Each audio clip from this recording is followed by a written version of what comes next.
You answered. I disappeared anyway. The silence started before goodbye.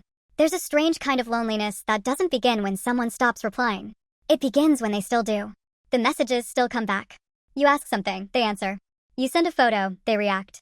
You tell a story, they read it. Nothing is technically wrong. Nothing dramatic happened. No fights. No goodbye.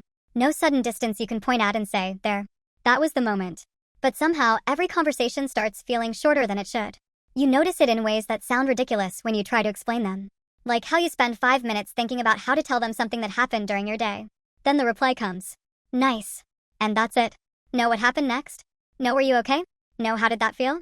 Just a response. A complete sentence that somehow ends the entire conversation. At first, you tell yourself you're overthinking. People get busy. People get tired. People have things going on. So you keep talking.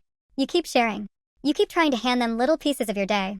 But after a while, you start noticing something. You're the only one opening doors. You're the only one asking follow-up questions. The only one remembering details. The only one trying to keep the conversation breathing. And the strange thing is, they never actually leave. That would almost be easier. Instead, they stay right there. Close enough to answer. Too far away to reach. Sometimes you stare at the chat window after they reply. Not because you're waiting for another message. Because some small part of you still expects curiosity. Still expects them to care about the part you didn't say. The way they used to. You remember when one simple sentence from you could turn into an hour-long conversation. When saying I'm tired would make them ask why. When mentioning a bad day would make them stay until they understood it. Now you can say the exact same words. And all you get is, hope tomorrow is better. A kind sentence. A distant sentence. A sentence that feels like a door gently closing. The hardest part isn't the silence. It's realizing that someone can still be kind while slowly becoming absent. Because anger is obvious. Coldness is obvious. But politeness? Politeness can hide distance for a very long time.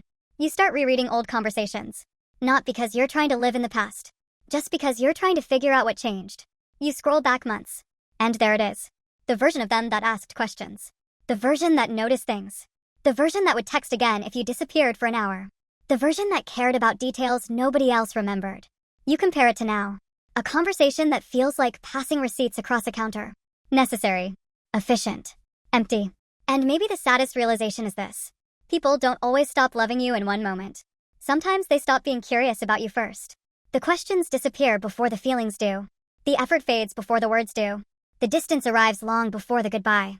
One night, you catch yourself doing something embarrassingly familiar. You type a message. Delete it. Type it again. Delete it again. Not because you're afraid they'll judge you. Because you're wondering if it's worth saying at all. You already know the answer you'll get. You can almost predict the exact words. The exact emoji. The exact way the conversation will end. And for the first time, the loneliness doesn't come from being ignored. It comes from being understood less and less every day. The chat still looks active. The messages still arrive. The notification still lights up your screen. Yet somehow, the person feels farther away than someone who never texts at all. You sit there holding your phone, reading the last reply, watching the tiny timestamp underneath it. The room is quiet. A cup of coffee has gone cold beside you because you forgot to drink it. Your thumb hovers over the keyboard. You want to tell them one more thing. Something small. Something that happened on the way home. Something only they would have cared about before. Then you stop.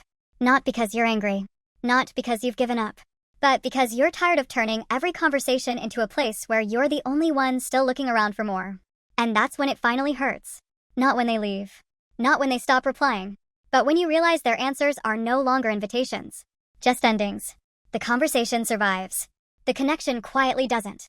And nobody notices except the person still waiting for one more question.